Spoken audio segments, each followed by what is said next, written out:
Olá,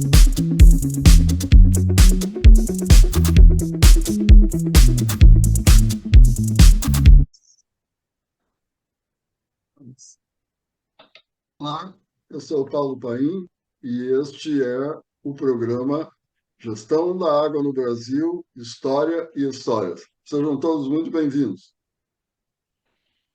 O outro nome do programa também é Gestão da Água no Osso. Eu sou a Mônica Morim. Este programa faz parte do nosso projeto Águas de Todos, que tem por objetivo colocar à disposição de quem se interessar tudo que nós aprendemos ao longo da nossa vida profissional e da vida pessoal também.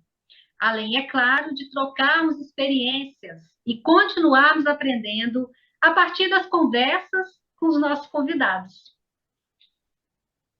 Aqui no programa, nós temos conversado sobre a gestão de recursos hídricos brasileiros a partir da sua história, ó, que não é tão curtinha assim, já é razoavelmente longa, mas principalmente a partir das histórias contadas pelos seus atores. E são exatamente esses atores que nós temos convidado para conversar conosco. A ideia é falar, mostrar, discutir os conceitos da gestão da água de uma forma um pouco mais leve, com bastante bom humor. E nós sempre vamos perguntar para os nossos convidados se eles têm alguma história que não foi contada e que não apareceu, que caracteriza, né, o que a gente chama dos bastidores da gestão. E no episódio de hoje, o nosso assunto será a cobrança pelo uso da água no Rio de Janeiro. Para conversar conosco, convidamos a Moema Versiani. Eu vou deixar, Moema, para você falar o terceiro nome aí, porque eu estou com medo de não falar certo, tá? Então, Moema, seja muito bem-vinda. Nós te agradecemos mais uma vez a sua gentileza, a sua disponibilidade de conversar conosco e contar para nós, para quem nos acompanha, né, para os nossos ouvintes, um pouco da história e das histórias sobre a implementação e a operacionalização da cobrança pelo uso da água no estado da Cidade Maravilhosa. Moema, além de pronunciar corretamente o teu sobrenome, vamos começar perguntando para ti, né? Quem é a Moema descrita pela Moema? Conta um pouco para nós da tua vida pessoal, se tu quiseres, mas fundamentalmente a tua vida profissional e como é que tu chegaste a ser uma das nossas, né, especialistas em gestão de recursos hídricos deste país. Bom, boa noite, obrigada, gente, pelo convite. Estou honrada. Sou um pouco tímida também, né, para gravar programas. Mas vamos lá. Eu me chamo Moema Versiani Axelrad. Não é tão difícil assim, Mônica. Axelrad. É porque a ordem das letras, né, ela não é muito familiar aqui a nós brasileiros, mas é como se... Como está escrito, Axelrad. E esse sobrenome é de que nacionalidade, Moema?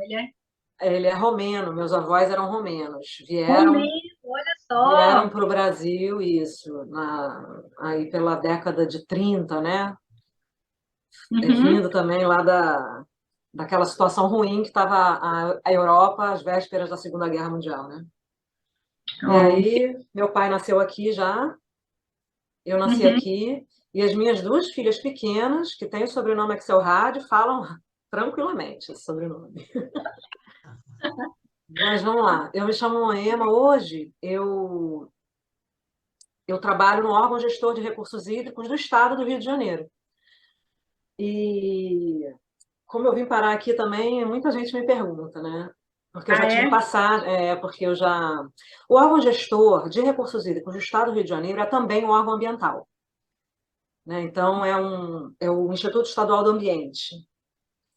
Ele junta as agendas, né, de licenciamento ambiental, de gestão das águas e também a agenda de biodiversidade, conservação, unidade de conservação, né? Então, são 3 agendas assim, bastante complexas. E E essa experiência do Estado do Rio de Janeiro, ela aconteceu em 2009, de juntar, né, essas agendas num único órgão ambiental. Há muitos estados ainda que essas agendas são separadas, eu acho que a maioria até, né? E foi um movimento diferente do que aconteceu até no nível federal, né, que separou o IBAMA e o ICMBio, né? Uhum. E tem também a Agência Nacional de Águas, que é o órgão gestor de recursos hídricos em nível federal. Foi um movimento um pouco diferente. E eu Eles, participei. eles existiam antes separados e aí Isso. Existiam antes juntaram. separados. Eram três instituições distintas, né? A então FEEMA, Uhum. o IEF, Instituto Estadual de Florestas, e a SERLA, que era o órgão gestor de recursos hídricos.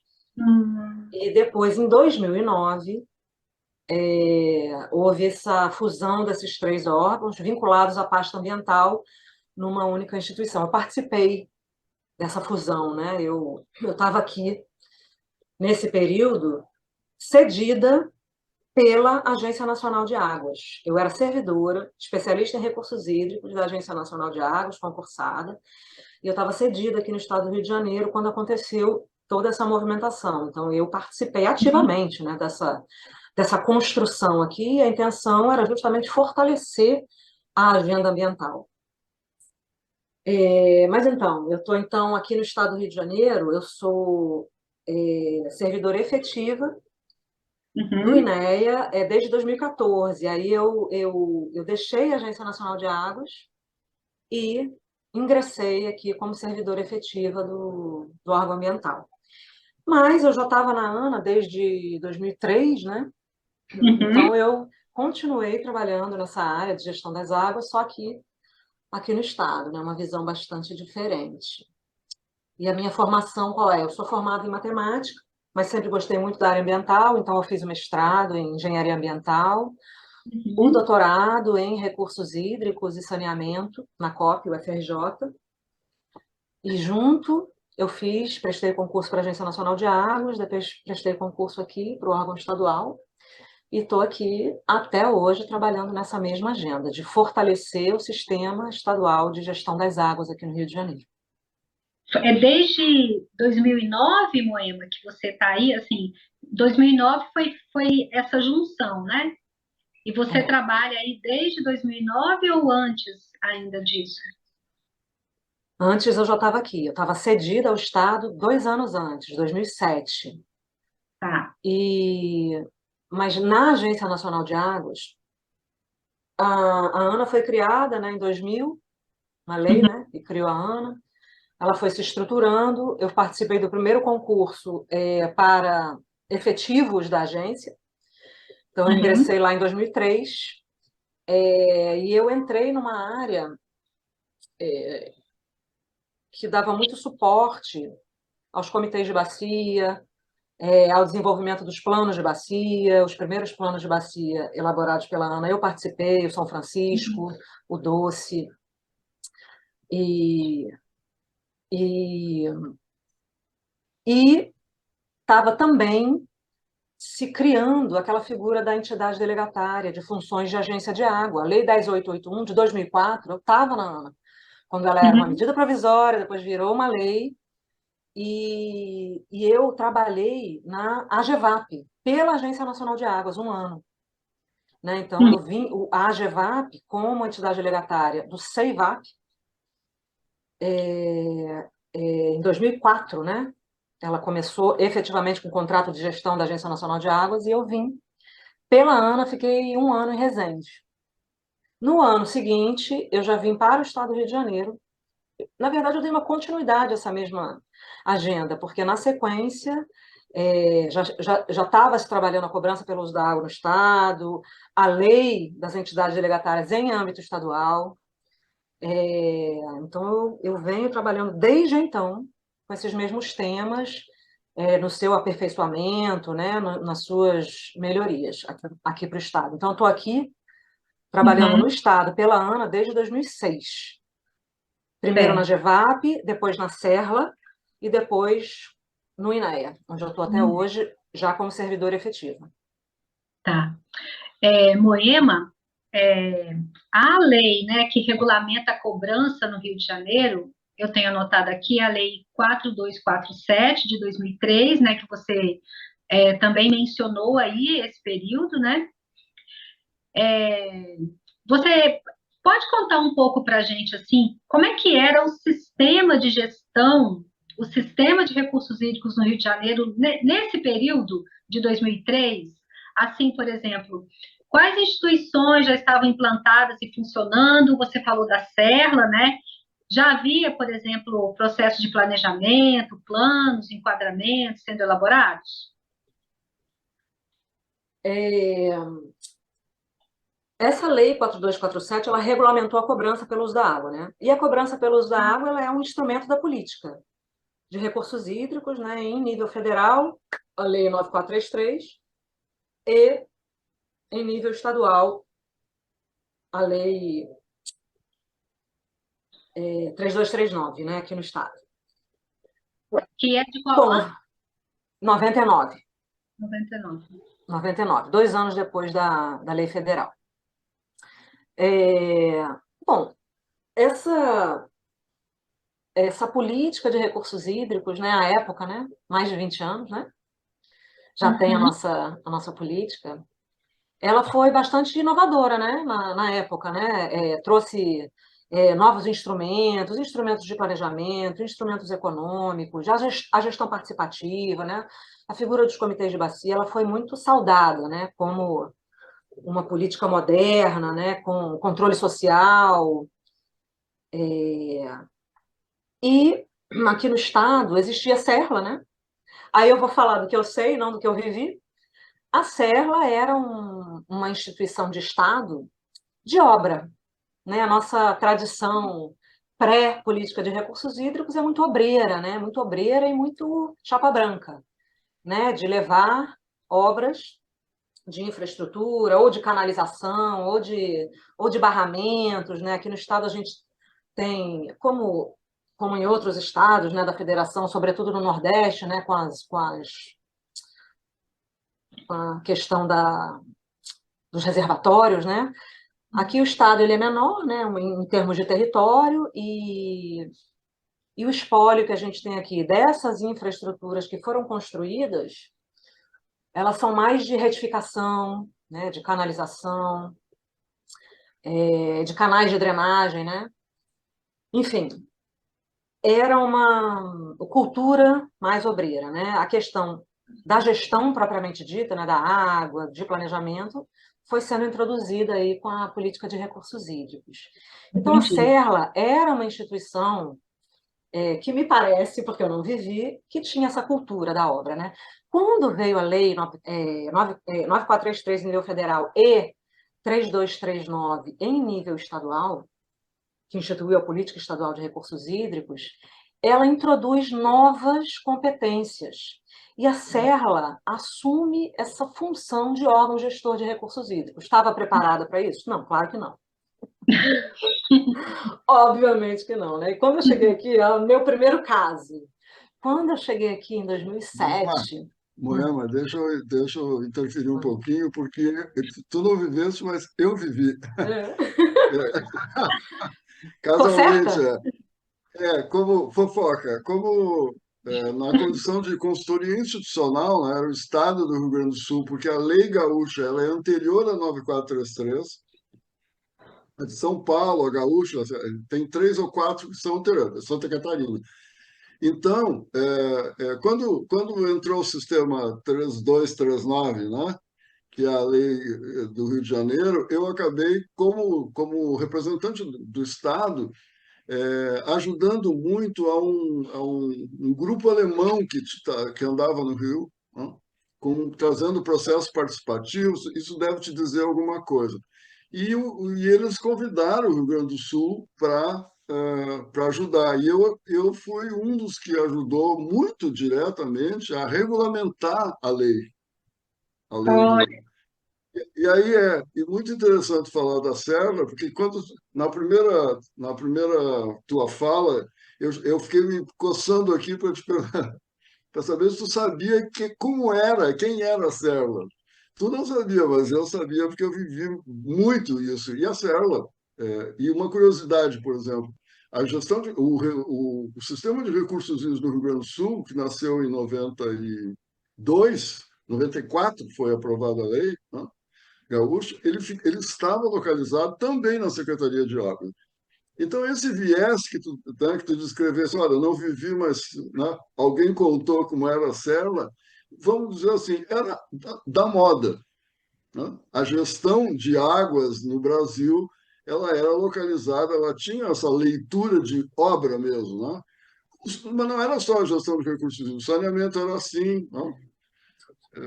Essa Tudo história era de assim. saneamento, saúde, meio ambiente, isso é mais moderninho do que aquela época. Então, te interrompi, mas eu acho que ficou legal assim, porque era isso mesmo. Pode ficar tranquila que a tua percepção estava correta. É isso mesmo. E quando eu cheguei, eu estou pensando aqui nos 40 minutos que a Mônica falou, porque se me Não, fica deixar, tranquila.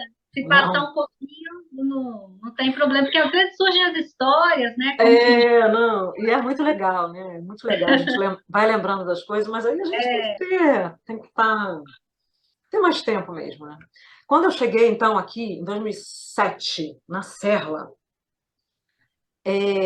era aquela coisa, gente, era aquele órgão, assim, aquele prédio caindo aos pedaços, Ai, meu Deus. aquele chão que tu pisava, fazia barulho, tudo oco, né? Meio que Ai, que medo. não tinha gente, né? Não tinha gente trabalhando. E quando eu vim, quem me trouxe foi uma pessoa que vocês conhecem, o Paulo com certeza conhece, a Marilene Ramos. Ela estava montando uma equipe, porque ela queria fazer as coisas acontecerem, né? Então, ela me trouxe cedida da Agência Nacional de Águas para compor uma equipe. E ela trouxe pessoas da forma como ela conseguiu, né? Trouxe eu cedida, trouxe alunos que ela tinha na FGV, que ela era professora, trouxe cedido de não sei aonde, ela conseguiu, bolsa de CNPq, fez projeto, não sei o quê, botou um monte de gente. Montou a E a equipe. missão, montou uma equipe e, como eu disse, eu cheguei em 2007, o INEA foi instituído em 2009. Nesse Sim. período, teve o primeiro concurso público para o INEA, o primeiro concurso público para provimento de cargos efetivos na área ambiental do Estado. Primeiro, nunca tinha havido um concurso público antes. Então, nesses 2 anos, teve um concurso. Eu nem fiz esse concurso, tá? Eu fiz o segundo concurso, em 2013. Mas essa equipe, e a missão que a Marilene me deu, quando eu vim, foi a seguinte: você tem que resolver o problema da cobrança pelo uso da água, né? Oh, A lei de cobrança, é de problema 2003, né? sim. A lei de cobrança é de 2003, final de 2003. A cobrança foi implementada em 2004, estadual. Olha, Só que a previsão de arrecadação naquela época era 30 milhões, e eles arrecadavam 3 milhões só. Tinha alguma coisa deu errado. Série de questões, né, ali. A principal é a pouca estrutura da Serla para assumir essas funções, de fato. Isso foi impactante. Então, quando eu cheguei em 2007, ela me deu essa missão. Você tem que resolver essa cobrança, porque a gente tem uma expectativa de arrecadar 10 vezes mais do que a gente arrecada. então já Bom, arrecadava lá em 2004, já arrecadava. já a lei de 2003 começou a cobrar em 2004. Sim. Hoje nós arrecadamos a previsão de arrecadação. Eu continuo trabalhando nessa parte. A previsão de arrecadação para 2023, com a cobrança pelo uso da água, é de 80 milhões. Né? Então, de 3 milhões quando eu cheguei, a previsão de arrecadação em 2023 é 80 milhões. Ela Então, estava certa. sim, a gente estruturou, a gente organizou, com aquelas pessoas que foram se juntando a nós, primeiro daquela forma, chama cada um de um lugar, dá um jeitinho, depois, com os concursos, né, os 2 Uhum. concursos, a gente conseguiu, de fato, estruturar essa parte da cobrança pelo uso da água e o próprio Fundo Estadual de Recursos Hídricos. Ele foi criado, né, pela lei, mas ele só foi efetivamente operacional depois que passou a ter essa robustez, né? 80 milhões por ano, está melhor. Não é um fundo que seja assim significativo comparado com outros fundos, né? Por isso até a gente consegue trabalhar. Não é né? Tem outros fundos aqui que têm mais visibilidade do que o nosso. O que a gente faz com o nosso Fundo Estadual de Recursos Hídricos, né? É ele que sustenta os comitês de bacia, por exemplo. Né? O que eu vejo de positivo e faço sempre que possível a propaganda, digamos assim, né? O merchandising para outros estados que não têm a cobrança. Aqui, o Fundo Estadual de Recursos Hídricos e o dinheiro da cobrança pelo uso da água é o que sustenta os comitês de bacia. Eles têm autonomia, né? É fácil? Não, não é fácil. Mas é uma estrutura, é uma engrenagem que está funcionando, que vem funcionando aqui no Estado. Muito então, legal. Eu acho que, com relação à cobrança, o pré era isso, era um órgão obreiro, e ao longo desses anos, o INEA foi criando, né, essa capacidade de efetivamente exercer essas funções que a política de recursos hídricos trouxe, né, essas novas funções de órgão gestor. E sem dúvida, gente, isso eu falo de dentro, né, sem dúvida, a criação do INEA, né, que potencializou, digamos assim, né, eram 3 órgãos fracos, viraram um único órgão com mais capacidade, né, com mais estrutura, com mais infraestrutura mesmo, né? Não tem jeito, o Estado precisa ter uma estrutura, uma frota, né, uma capacidade de ir aos locais, né? Nesse período de pandemia, eu me ressenti muito de não poder ir aos locais, ir aos comitês de bacia, ir visitar projetos financiados com os recursos da cobrança pelo uso da água, né? É muito diferente, é muito importante a presença, você estar junto, você conversar com as pessoas. Então, eu percebo que o INEA fortaleceu, né, permitiu fortalecimento do sistema estadual das águas, não só pela cobrança, como pela instituição dos comitês de bacia, que foi tudo ao contrário, né? Não tinha comitê, não tinha plano de bacia, primeiro veio a cobrança. Tinham poucos comitês. Depois é que veio, primeiro veio a cobrança, depois veio o plano estadual de recursos hídricos, depois os comitês de bacia, mas se não fosse a cobrança, eu acho que nós teríamos muito mais dificuldade em completar, digamos assim, né, o desenho institucional. Entendi. Aqui no Estado. Moema, eu tive a oportunidade aí, a questão de 2 meses, 3 meses, foi em julho, eu acho, de apresentar, fui convidado para apresentar um trabalho que já tinha sido feito sobre cobrança no estado de Alagoas, né?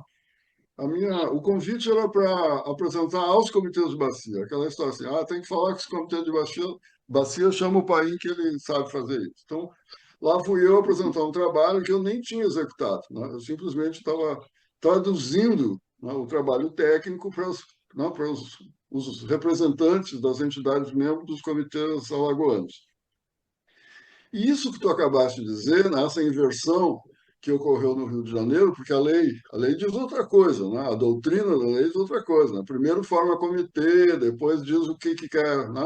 Monta seus planos, e a partir daí, então, no modelo clássico de cobrança, estabelece lá preço único, não sei o quê, etc, etc. O que tem acontecido? Isso tem gerado, né, uma reação muito forte, porque as pessoas não, elas até entendem, têm os planos, mas não fazem essa ponte assim de que, bom, então do plano eu vou escolher esse conjunto de ações, vou ver quanto é que ele custa, e aí fazer quase que uma espécie de rateio de custo. Isso é mais palatável, né, para qualquer um de nós. Nós também queremos saber que história é essa que eu vou contribuir com dinheiro que eu não sei para onde é que vai gastar. Então, nessa apresentação de Alagoas, surgiu muito isso que tu disseste, né? E hoje, aqui no Rio Grande do Sul, também, né? Essa lógica está começando aqui, mas lá em Alagoas as pessoas entendiam muito claramente assim o que estava sendo dito a partir do projeto. e soava para um soava bem, para o outro soava mal. Como assim? Primeiro implanta a cobrança e depois nós vamos tratar de implementar com esses recursos, né, vamos tratar de implementar o sistema. Então, isso que tu disseste me parece muito interessante, porque eu entendo que é uma espécie de ponto de inflexão, assim, né? Por que caminho que nós vamos seguir? Mas eu quero agora aproveitar que nós estamos conversando isso te questionar sobre a questão legal, assim. A base legal que, né, como tu já disseste, existe uma legislação que trata da cobrança. É suficiente, não é suficiente? Na prática, como é que está acontecendo esse processo do ponto de vista legal? Tem todos os instrumentos, só o instrumento assim previsto na legislação é suficiente? É, a tua prática diz o quê sobre isso? Uhum. Bom, a nossa base legal, né, que dá sustentação, né, a todas as nossas atividades enquanto órgão público, né, ela é dinâmica, né? Ela é dinâmica. E eu, ao longo desses 15 anos que eu estou aqui no Estado, né, eu já vi várias modificações, adaptações de leis, né, ou de regulamentações por meio de decretos, por meio de resoluções do órgão gestor. Eu mesma já escrevi, né, diversos normativos e do próprio Conselho Estadual de Recursos Hídricos, né? Então, a base legal é dinâmica. E o que eu acho interessante é a gente pensar no seguinte: a gente não está aqui para seguir a lei como robôs, né? Nós somos seres pensantes. É o contrário. A gente é que tem que constituir essa base legal da forma que a gente acha que a gente tem que trabalhar enquanto sistema, né? Enquanto objetivos que a gente quer, né? Então, eu me embato lá muitas vezes no Conselho Estadual de Recursos Hídricos, por exemplo, né? O INEA tem assento lá, porque às vezes eu sinto que as pessoas têm um receio. Não sei se isso é legal, vamos fazer uma consulta jurídica. Gente, nós somos pensantes. A gente pode propor, é o contrário, a gente que tem que dizer, a gente não tem que perguntar se pode ou se não pode, entendeu? Tem esses embates também. Voltando aqui para o nosso caso concreto, né? O que aconteceu no Estado foi realmente muito particular, né? Vai depender de cada experiência, de cada situação. O que aconteceu aqui? Tinha a Bacia do Paraíba do Sul, né, Paulo? Você acompanhou a experiência do Paraíba do Sul. E no Paraíba do Sul, eles seguiram a receita, né? Aquela receita lá. Por isso que eu gosto do Estado do Rio de Janeiro, né? Porque não precisa seguir a receita, não. A gente vai tentando, A gente vai tentando. Por isso que eu voltei para o Rio de Janeiro, né? Porque aqui a gente consegue fazer algumas coisas. O que aconteceu no Paraíba do Sul? Fizeram primeiro plano de bacia, depois entidade delegatária, deu aquela confusão, medida provisória, contrato de gestão, o dinheiro vai voltar, o dinheiro não vai voltar, não sei o quê, teve a garantia de que não vai ser contingenciado o dinheiro, o governo federal foi lá e bancou, o Gerson Kelman, presidente da ANA, foi lá e bancou, disse que se o dinheiro não voltasse, a ANA ia pagar o dinheiro. Enfim, no Paraíba do Sul seguiu a receita, foi plano de bacia, agência de bacia, para só depois começar a cobrança, e começou a cobrança, emitiram os boletos. E o que o Estado do Rio de Janeiro fez? Ele tinha assento no CEIVAP, né? O CEIVAP é um comitê de integração, tem 3 estados. O Estado tinha assento. O que ele fez? Grande parte do território do Rio de Janeiro está na Bacia do Paraíba do Sul, inclusive, né? 75% da população do estado bebe água da Bacia do Paraíba do Sul. Inclusive a região metropolitana, que tem a reversão das águas do Paraíba do Sul, né? Então, o Paraíba do Sul é uma escola, né, para o Estado. Então, eu também não estava aqui, mas me contaram. Te contaram a história. A cobrança no Paraíba do Sul Federal, com a emissão dos boletos pela ANA, começou quando? 2003. A lei estadual que regulamentou a cobrança aqui no Rio de Janeiro é de quando? 2003. 2003. Exatamente. Coincidência? Não, não é coincidência. O movimento de começar a cobrança nos rios federais da Bacia do Paraíba do Sul iniciou naturalmente um movimento de começar a cobrança nos rios estaduais. E isso chegou a ser pautado no Conselho Estadual. Eu ainda não estava aqui. Só que aí, quem estava aqui na época, né, quem era da Serra, enfim, quem assessorava aqui, o governador ou a governadora, a lei é de uma governadora, Rosinha Garotinho, pensou o seguinte: por que que a gente não estende essa cobrança não só da Bacia do Paraíba do Sul, os rios estaduais, porque a intenção era, vamos replicar a cobrança federal nos rios estaduais da Bacia do Paraíba do Sul. Aí alguém assessorando a governadora, eu estou aqui imaginando isso, tá? É um filme, não é a realidade, não tem fonte, não tem bibliografia disso. Canetou Lei 4247, cobrança pelo uso da água instituída em todos os corpos hídricos de domínio do Estado, incluindo água subterrânea. Genial isso, gente, genial. Eu defendo. Canetou foi o Canetou. Foi uma decisão assim. Tinham poucos comitês de bacia instituídos, tinha o comitê do Guandu, tinha o comitê do Macaé. Hoje nós temos 9 comitês de bacia, tá? Abrangendo todo o território do Estado. Mas na época só tinham esses 2, e o Fundo Estadual de Recursos Hídricos começou a receber recursos da cobrança pelo uso da água estadual. E aí, o que aconteceu? Isso mobilizou, dinheiro mobiliza, né? Dinheiro mobiliza. Isso mobilizou o sistema estadual e hoje a gente tem todos os comitês de bacia implantados. Tem uma outra coisa importante também, que isso não está escrito. Vocês têm razão, isso não está escrito, isso é uma história. Quando começou a entrar o dinheiro no Fundo Estadual de Recursos Hídricos, o que aconteceu? Não tinha comitê estadual. Não tinha comitê do Paraíba do Sul estadual. Tinha o comitê do Guandu, tinha o comitê do Macaé, mas eles não tinham agência de bacia, não tinha como gastar o dinheiro, não tinha como repassar o recurso, e não tinha comitê. E aí o dinheiro começou a entrar. Qual foi a proposta? Gente, a proposta foi genial, gente. Ah, não tem comitê de bacia estadual? Vamos lá no CEIVAP. Vamos pedir para o CEIVAP, para a Serla, aplicar esse recurso. Vamos pedir uma autorização, digamos assim, ao Comitê Federal para a Serla gastar esse dinheiro no território da Bacia do Paraíba do Sul. Eu estava lá. Eu estava lá em 2006, já estava na GEVAP, enquanto servidora da Agência Nacional de Águas. Olha que confusão. E ninguém entendeu nada, né, gente? Gente, que maluquice. Um dinheiro estadual vai ser aprovado por um comitê federal. Isso não tem nenhum cabimento. E não foi aprovado. Levaram, mas não foi aprovado. Na época não foi aprovado, eles não entenderam muito bem, mas hoje,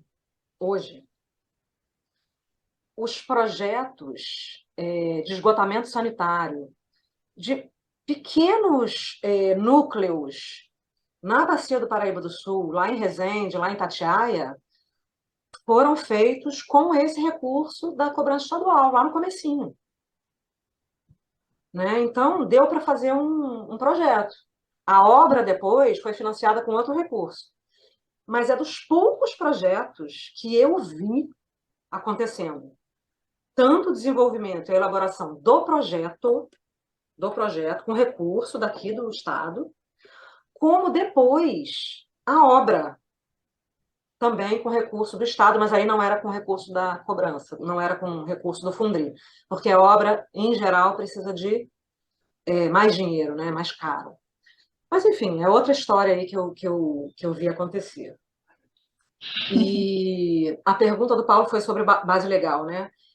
Depois da Lei 4247, teve uma série de impasses, né? E a gente tem outras leis, né? A gente tem a Lei 5234, de 2008, a Lei 5639, de 2010, que regulamentou os contratos de gestão no Estado do Rio de Janeiro. Então, hoje, a gente tem contratos de gestão para todos os comitês de bacia. Todos os comitês de bacia estão com uma entidade delegatária. E no ano passado, 2021,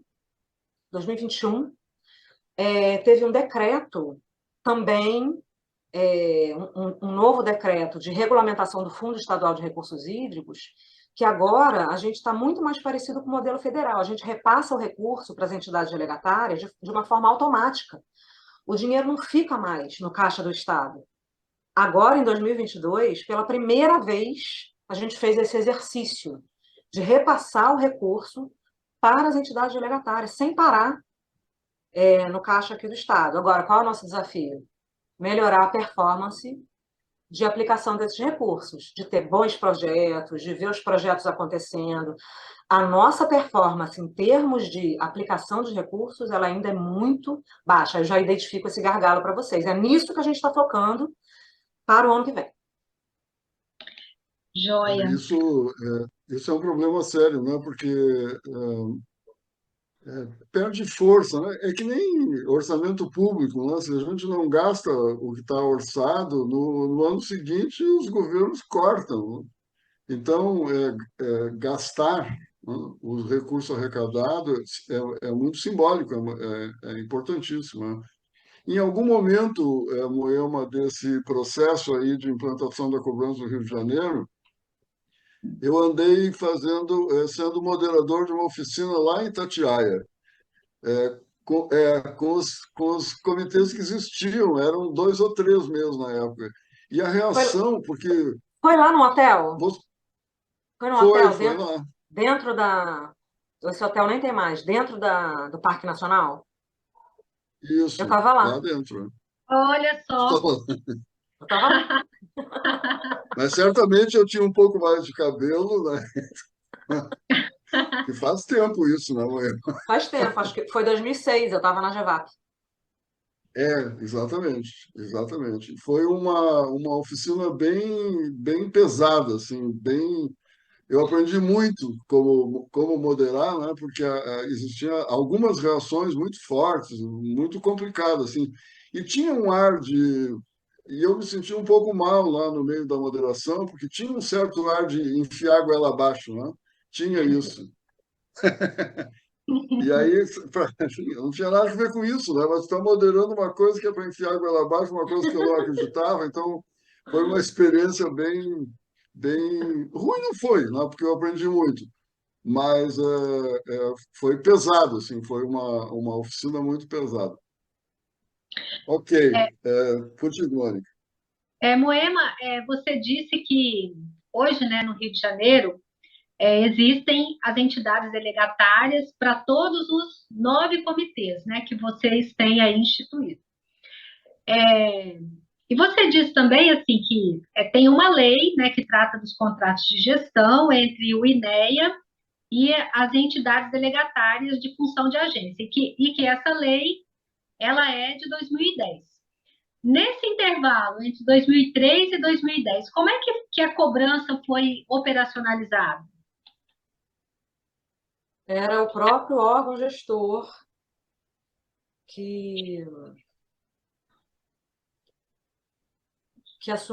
assumia um pouco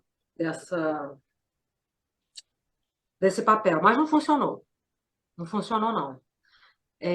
Ou então, convênios, né? Convênios com alguma instituição que pudesse fazer a execução ou fazer uma secretaria executiva de um comitê. Isso aconteceu também. Mas, de fato, antes da figura de entidade delegatária, o modelo não rodou muito bem, não. De Entendi, fato, não. entendi. Porque a lei até prevê, né, a figura de entidade, de agência de água, mas como uma instituição estatal, né, com todo o seu aparato, né, e a necessidade de toda uma estrutura, né, com custos, né, com administração própria. Então, a opção aqui foi seguir o modelo federal de delegação via contrato de gestão. Uhum. Isso, enfim, alguns percalços sempre tem, né, mas é o que está funcionando hoje. Na verdade, os arranjos são diferentes, tá? A gente tem 5 contratos de gestão, 5 contratos,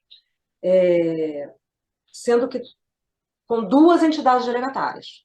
Então, a gente tem contratos com uma entidade atendendo um comitê, ou atendendo 2 comitês, ou atendendo 4 comitês, né? Mas cobre todo o território do Estado. Mas qual é a natureza jurídica dessas delegatárias? São entidades de direito privado.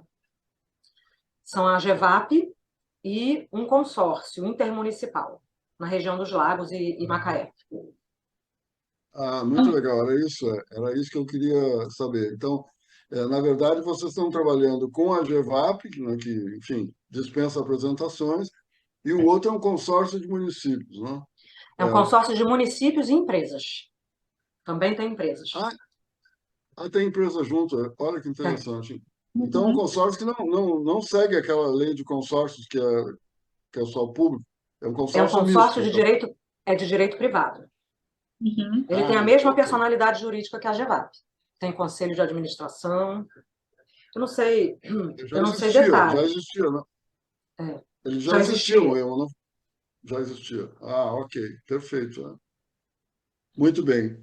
É uma brincadeira, assim, a gente, para conversar com os nossos convidados, a gente furunga um pouco, né? Descobre, faz, investiga, e aí em relação ao Estado do Rio de Janeiro, tem aquela questão, né, de que foi parado no Supremo Tribunal Federal, né, é inconstitucional, não é inconstitucional. Nos conta um pouquinho, Moema, que história é essa, assim, em que resultou isso? Quando eu cheguei aqui no estado, já tinha essa lenda, né? A ação direta de inconstitucionalidade. Para mim era uma lenda, né? Porque eu só ouvia falar, tem uma DIN, tem uma DIN, tem uma DIN, mas a gente trabalhava normalmente, arrecadava, emitia boleto, Como é que é organizamos a toda palavra que você usou aí? a DIN, ação direta de inconstitucionalidade. ADIM. A DIN, impetrada pela CNI, Confederação Nacional da Indústria. Para mim era uma lenda mesmo. Eu nunca tinha visto nunca tinha lido, e a gente trabalhava normalmente. Eu cheguei aqui com aquela missão de organizar a cobrança que eu falei, e a gente organizou as bases de dados, né? Adotamos um cadastro, o Cadastro Nacional de Usuários de Recursos Hídricos da Agência Nacional de Águas. Esse cadastro é o cadastro que a gente usa até hoje, tanto para outorga quanto para cobrança. Enfim, a gente melhorou, né? Deu uma organizada nos dados. Só organizar, né, as coisas já deu uma melhorada na questão de arrecadar, né? E depois resolvendo os outros gargalos. Mas aí tinha essa DIN, né? E essa DIN, Ação Direta de Inconstitucionalidade, ela é de 2004, questionando a legalidade mesmo da Lei 4247. O argumento é que ela conflitaria com a legislação federal. Ela seria inconstitucional. Bom, em 2020, eu descobri que não era uma lenda, não só não era uma lenda, era 2020. real. 2020, em plena pandemia. Nossa, Eu por descobri. muito tempo foi uma lenda, né? Para mim era uma lenda. Não só descobri que ela não era uma lenda, como ela foi julgada improcedente. Ou seja, a lei do Rio de Janeiro foi considerada legal. E o acórdão do STF é uma aula. É uma aula. Eu amo esse acórdão do STF, porque ele diz que o Estado não pode se omitir de fazer. Ele tem que fazer. Na ausência de algum elemento, ele não pode se omitir. Ele tem que fazer. Eu achei genial isso, porque isso coincide com um pensamento meu com relação justamente à cobrança pelo uso da água, que é o nosso tema, né? Que não tem um momento ideal para começar, não vai dar aquela lâmpada mágica que vai acender e vai bater na cabeça das pessoas, agora é o momento, né? Não tem esse momento ideal. Aqui no estado do Rio de Janeiro, é claro, cada caso é um caso, né? Ele aconteceu de uma maneira que funcionou. não teve aquele temor de que o dinheiro seria utilizado para outros fins, né? De que ele seria utilizado em desacordo com o regramento legal. Isso não aconteceu quando se pensava que ia acontecer. Aconteceu depois. Aconteceu, mas aconteceu depois. O 2015, eu já era servidora do Estado, eu já tinha passado por tudo que eu achava que eu tinha que passar, né? Já tinha contrato de gestão, entidade delegatária, planos de bacia, plano estadual de recursos hídricos, tudo que tinha sido começado fora dos trilhos, né, da legislação, estava nos trilhos. Ele veio para os trilhos da legislação, né? Então, aquele começo que foi em desacordo, mas considerado legal pelo STF, ele entrou no trilho. Nós temos tudo hoje, né? Temos plano estadual de recursos sendo revisado, temos todos os comitês de bacia com planos de recursos hídricos. Eu estou num momento assim muito motivada, porque a gente está conseguindo convergir várias coisas que não convergiam. Por exemplo, contrato de gestão com plano de bacia, né? Eram coisas que o contrato de gestão é só um instrumento para tentar resolver o imbróglio de não poder repassar o recurso. Que não falava com plano de bacia, que não tinha nada a ver. Agora a gente está conseguindo fazer essas coisas convergirem, conversarem, caminharem juntas. Um não pode ser diferente do outro. Eles têm objetivos distintos, mas eles têm que ter uma base comum, digamos assim. Então a gente está conseguindo fazer isso. Voltando lá para o trilho. Em 2015, crise financeira do Estado do Rio de Janeiro. O Rio de Janeiro foi notícia vergonhosa nacional, né? Uma crise financeira gravíssima, perdura até hoje, né? A gente está em regime de recuperação fiscal, um arroz danado, mas não vou chorar aqui não. E o Estado confiscou o recurso do Fundo Estadual de Recursos Hídricos. Então, eu vivi para ver isso, né? Depois de colocar tudo no trilho, foi confiscado. Mas aí teve um movimento, teve, enfim, envolvimento de todos os comitês de bacia, do INEA, da Secretaria de Estado, do Ministério Público. Isso acabou culminando num TAC. Eu comecei falando do acórdão do STF, né? Sim. Agora cheguei no TAC, num termo de ajustamento de conduta para devolução desse dinheiro para o fundo. E isso foi feito. Nós conseguimos reverter. Ainda não tem, a gente já conseguiu devolver o dinheiro dos comitês de bacia. O dinheiro que ainda está retido, isso é um caso também, não está escrito em lugar nenhum, né? O dinheiro que ainda está retido é o dinheiro do INEA, porque o INEA também recebe parte desses recursos, né? Aqui no Estado, diferente da União, 10% do recurso arrecadado com a cobrança é para o custeio do órgão gestor. Tá? O que reverte para as bacias é 90% do recurso. Então, a parte do INEA ainda está retida. Por quê? Porque a prioridade foi para devolver o dinheiro dos comitês de bacia. Agora está na nossa vez de pedir o dinheiro de volta. A parte do órgão gestor, né? Muito legal. Moema, nesses quase aí 20 anos, né, de implementação da cobrança no Rio de Janeiro, se você, assim, tivesse que destacar um fator que você considera sucesso, né, o que é que você apontaria? E um que você destaca como problema, considerando aí todo esse caminho aí já trilhado por vocês. Como um aspecto positivo, eu destacaria a ousadia aqui do Estado em enfrentar, para mim, um aparato jurídico, institucional, né, como argumento para aqueles que não querem evoluir. Cobrança, tem que ter cobrança, gente. Não é aquele pequeno uso de pequenas comunidades, não, é aquele que faz uso comercial, que lucra. Tem que ter, gente, o grande produtor rural, as indústrias, tem que ter. Quem faz uso comercial da água tem que pagar.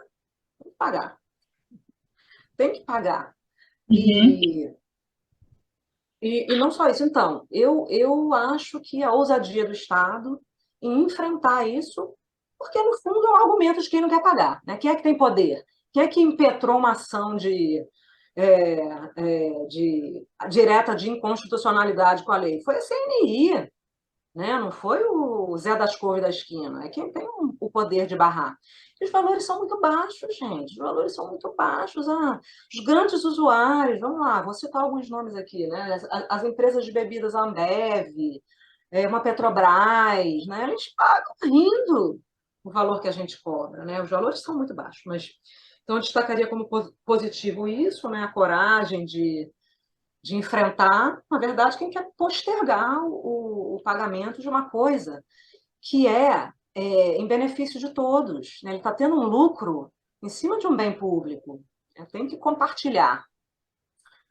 E como ponto negativo, até já mencionei aqui, né? A nossa incapacidade de dar agilidade aos investimentos, né? Todo esse aparato ele foi criado para dar agilidade, para a decisão e para os investimentos serem realizados diretamente pela ponta.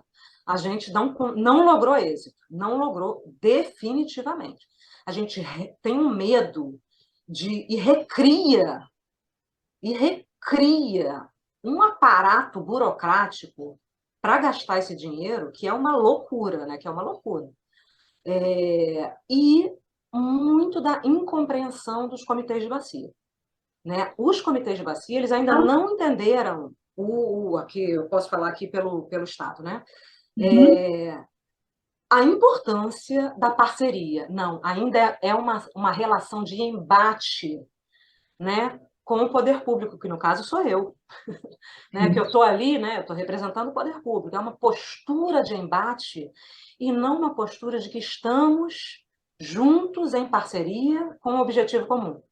Então, é muito ainda um ambiente de embate e não de solução dos gargalos para a gente poder melhorar o ambiente, fazer os projetos acontecerem, melhoria da qualidade da quantidade das águas, recuperação ambiental, preservação e etc. Eu acho que isso ainda a gente tem muito que desenvolver, mesmo onde a gente tem cobrança implantada há 20 anos, né? Ô, Moema, essa questão de colocar os projetos para frente é o que você tinha mencionado antes, que é uma coisa que vocês estão um pouco focados, mais focados nesse momento, né? Eu só fiquei com Estamos nos estruturando a intenção. Não sei se a gente, né, tem capacidade, né? A questão financeira do Estado é grave, apesar de ter tido 2 concursos. Muitos servidores já deixaram a casa por falta de incentivos, né? As questões né, infelizmente acontecem. A intenção é a gente gastar menos tempo em burocracia e mais tempo em solucionar os gargalos para a execução dos recursos junto com as entidades delegatárias e com os comitês de bacia. Entendi. Eu fiquei só com uma dúvida. Esse embate aí com os comitês, ele é assim, ele é em que sentido? Eu fiquei com essa dúvida, assim. Entendi que existe um debate, um embate, né? Mas não ficou claro assim em que sentido que ele ocorre. Posso trazer alguns exemplos, né? Posso trazer alguns exemplos. A gente está num momento de discutir os termos do contrato de gestão, tá? O nosso contrato de gestão, ele é um instrumento central da nossa política aqui, né?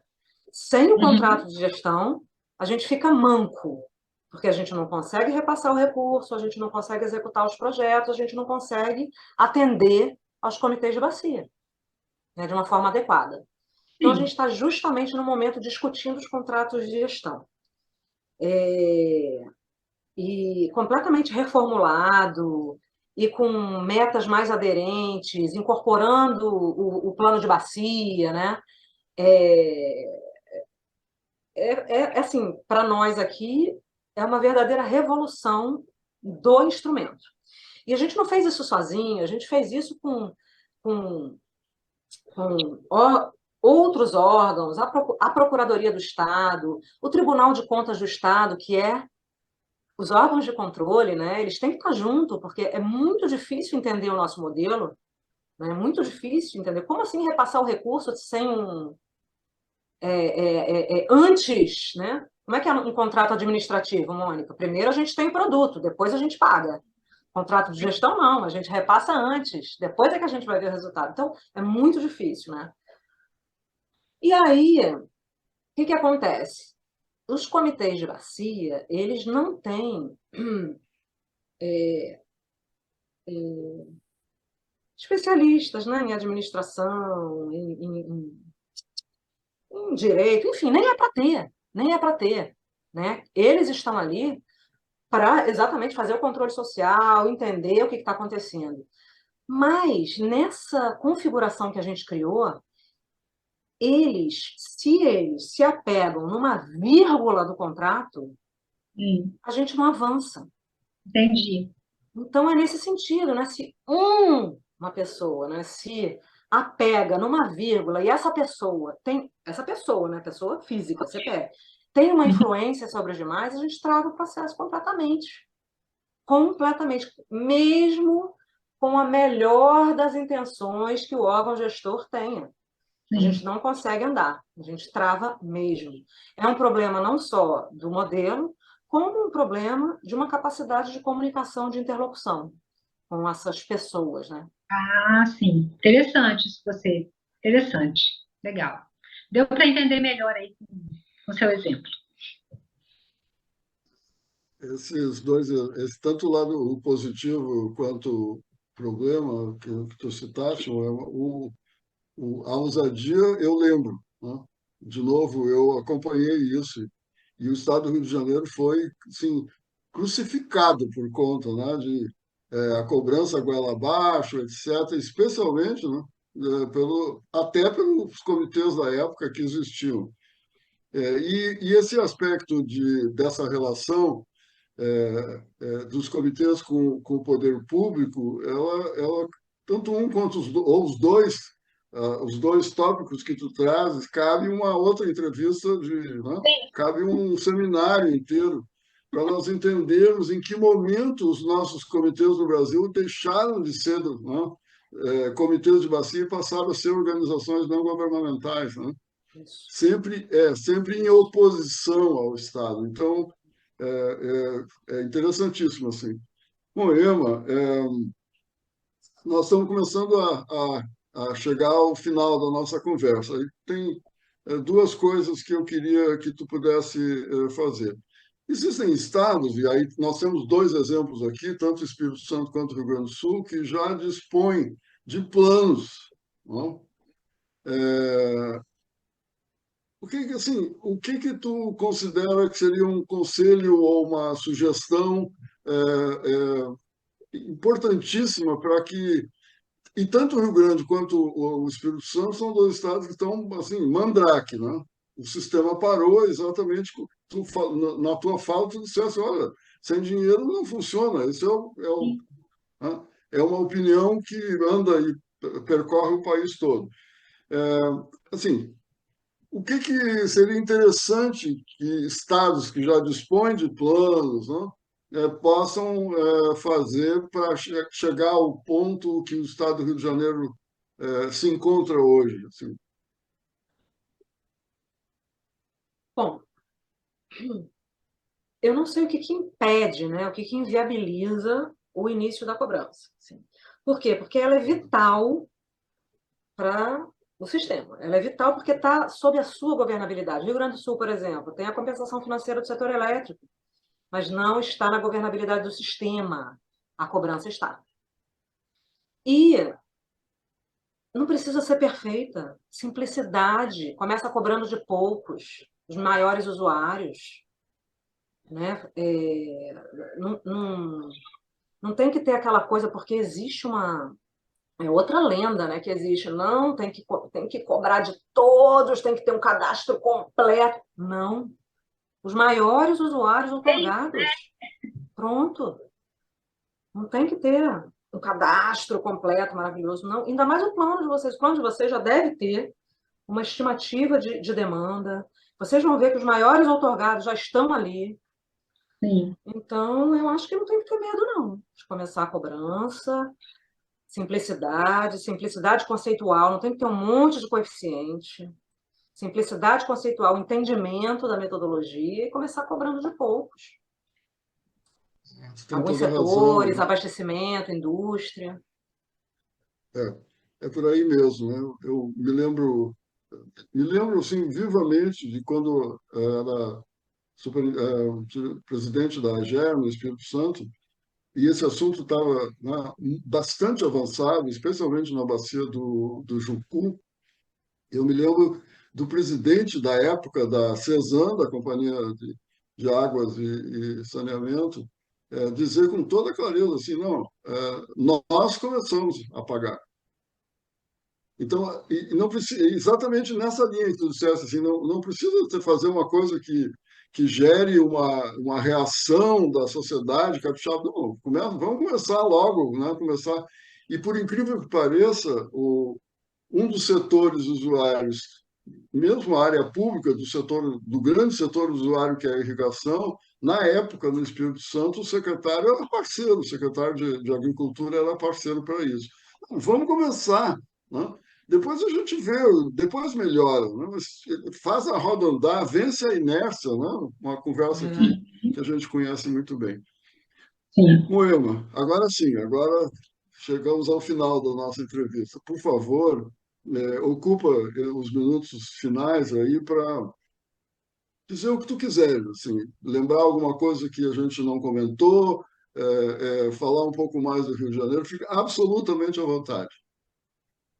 Ah, não tenho muito mais o que falar, não. Só agradecer, parabenizar, né, a criatividade, nossa, né? E é tão bom falar, né? Falar da gente, É falar bom, sem né? Contar compromisso, é uma histórias assim. delícia, é uma delícia, motiva a Que bom que gente. você gostou.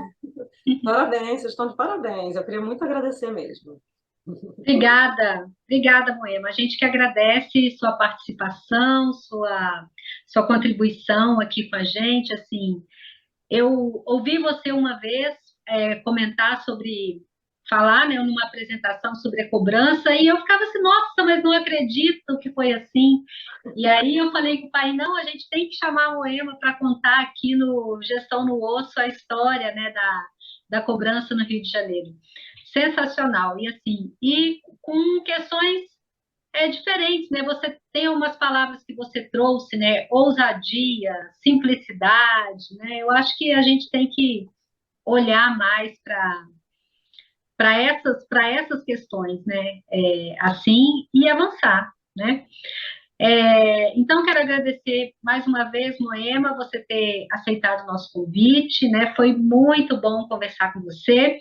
Como o Paim disse, assim, a gente sempre, enquanto está conversando, a gente fica pensando assim, em outros episódios, né? Essa troca nos dá ideia de outros episódios, de outros temas. Então, muito provavelmente a gente vai te convidar de novo para gravar com a gente um outro episódio, tá bom? Agradecemos também o apoio do professor Valmir Júnior Zulu, que está aqui com a gente na gravação. Pessoal, este é o programa Gestão da Água no Brasil, História e Histórias, ou Gestão da Água no Osso, como a gente também gosta de chamar. Nós convidamos vocês que assistam, participem, critiquem, elogiem, divulguem e continuem nos acompanhando nas redes sociais do projeto Águas de Todos. Muito obrigada e até o nosso próximo episódio. Tchau, Mônica. Tchau, Moema. Tchau a vocês que nos acompanhem. Até o próximo episódio de Gestão da Água no Osso.